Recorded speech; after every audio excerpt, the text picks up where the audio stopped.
What's good, fam? Drake was caught barking like a literal poodle for a goth streamer named Pink Chew on August 8th, 2026. And that weird moment is proof he has officially lost his mind. This man is literally barking for her, dog. Barking. Like, bruh, we lost the plot, man. What do we... Just give me like one... Would you bark for me?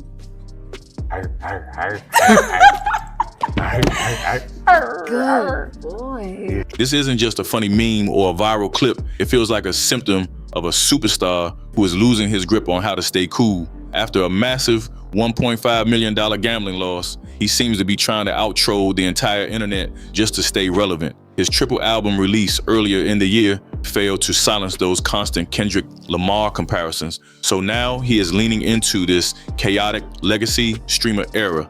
It looks desperate to anyone watching because he is trading his entire aura for a few minutes of attention on Kick. The biggest rapper in the world is essentially turning into a glorified influencer who does tricks for clout, and that pivot is straight up nasty work.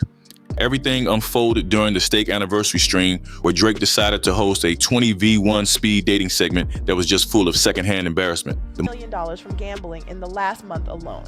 He posted a screenshot on his Instagram story showing he wagered almost $125 million in that time. Most wild moment involved Lena, the plug, who actually threw her wedding ring on camera and claimed she had a hall pass signed by her husband Adam, 22. It is a crazy look for a man who used to be the ultimate heartthrob to now be participating in these weird internet stunts with adult film stars. Then you have the moment where Drake began barking for the streamer Pink Chew, which was followed by him promising to buy her mother a house. This kind of weird display of wealth feels more like a bribe for approval than a genuine flex from a man who has it all. Ebro Darden checked in on August 10th to critique the whole situation, and he was asking who Drake is even talking to with his constant warnings about his pen not being dry. And careful with that reply because the pen isn't dry. I'm just...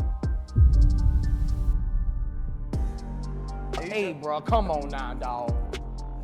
Come on, man. These viral segments are being mocked as massive fails across every social media platform rather than being celebrated as wins for the OVO brand. Drake used to control the narrative with a single Instagram caption, but now he is just another character in a circus that he is paying to host. The desperation for attention makes a lot more sense when you look at how much money he is lighting on fire lately. On July 19th, 2026, Drake lost $1.5 million betting on Argentina to beat Spain in regulation during the World Cup final, which triggered the return of the Drake curse in a major way when Spain won in extra time. That result cost him a potential payout of over $5 million, and it seems like every time he puts a massive bag on a team, they find a way to let him down. $1 million from gambling in the last month alone.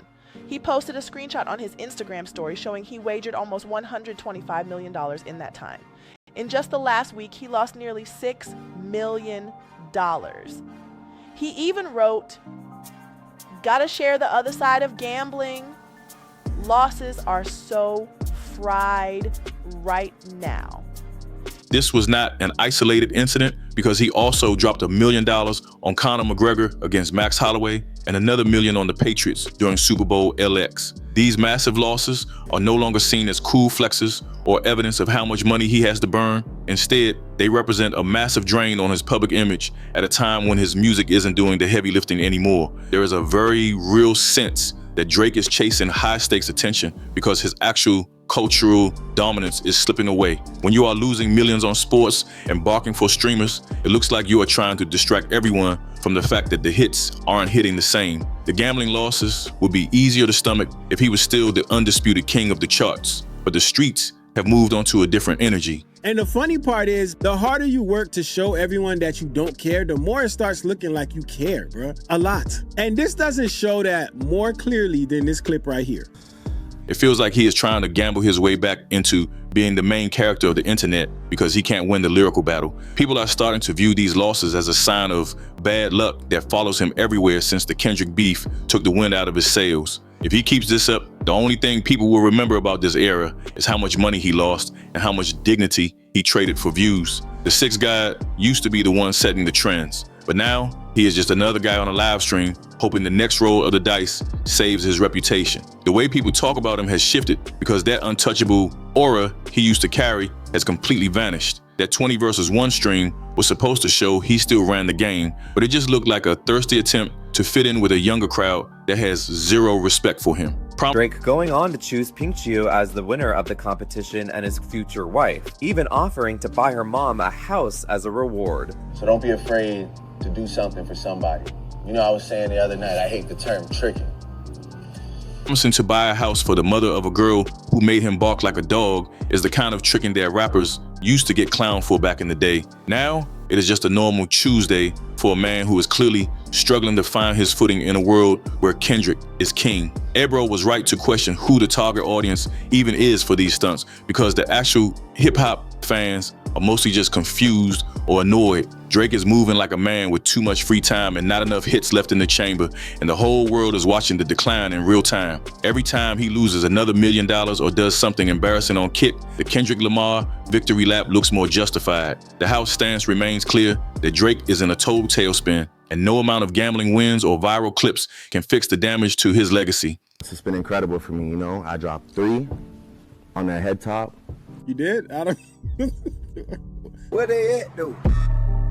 He is transitioning from a musical powerhouse to a reactionary antagonist who is just trying to stay relevant by any means necessary. This legacy streamer era might be the final chapter of a career that was once defined by being the coolest person in every room. Now that room is just a studio in Toronto where he is barking for goth girls while his bank account takes hits that would ruin a normal person. It is a long way down from the top of the mountain, and Drake is sliding faster than anyone expected. Before we move on and see how that desperate triple album drop earlier this year actually backfired, tell me what y'all think. Is Drake officially a legacy act now, or can he actually get his cool back? Tell me in the comments, no cap. While you at it, like and subscribe. Let's continue and look at why 43 tracks in one day still couldn't save his spot at the top. The desperation on Kick starts to make sense when you look at how his music was received earlier this year, because the numbers are telling a very different story. On May 15, 2026, Drake tried to overwhelm the entire industry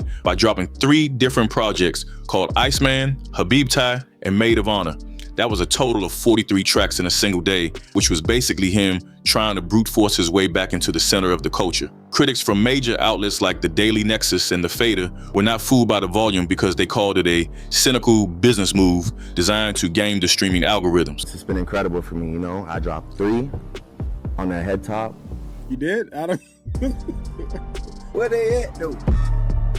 It was quantity over quality in the most obvious way possible, and that strategy backfired when the real data started coming in. On May 18th, Spotify actually had to retract a public claim that his song, Make Them Cry, broke the single-day debut record due to a major data error. When the biggest streaming platform in the world has to take back a record they just gave you, the whole industry starts looking at your achievements with a side eye. Drake used to hold the top 3 spots on the Billboard 200 just by showing up, but these new tracks simply do not have that Not Like Us level of cultural impact. He is clearly using a flood the zone strategy, because he knows his individual songs no longer hold the same weight as they did before 2024. If you have to drop 43 songs just to get one to stick in the clubs, you are not a hit maker anymore. This shift from making cultural anthems to producing bulk data points is exactly why the aura is fading so fast for the OVO camp. Everything he does now seems to happen in the massive shadow cast by Kendrick Lamar and the fallout from that battle. The whole failed spiral really kicked into high gear after Kendrick performed Not Like Us at Super Bowl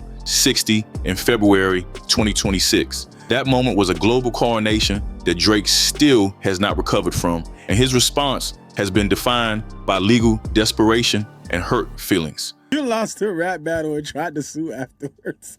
Gotta let this tough guy talk go. That's a fact, man. Golly, we don't believe you. In August 2026, his attorneys actually started subpoenaing Rock Nation over Kendrick's Super Bowl spot, which is basically trying to sue your way back into being relevant. It is a nasty look for a guy who once claimed he was the toughest in the game to now be hiding behind a team of lawyers and legal filings. Drake has officially transitioned from being the main character of rap to being a reactionary antagonist who only moves in response to what Kendrick is doing. He is no longer setting the pace or defining the sound of the culture, because he is too busy reacting to the guy who took his crown. If he does not stop this shock content on Kick and get back to focused artistry, he is going to be viewed as the DJ Academics of rappers by 2027. He is turning into a guy who just talks about the drama instead of actually playing the game at a high level. The real failure here is not about the money or the streaming numbers, because he will always be wealthy beyond imagination. The real loss is the untouchable aura that made him a god in this industry for an entire decade.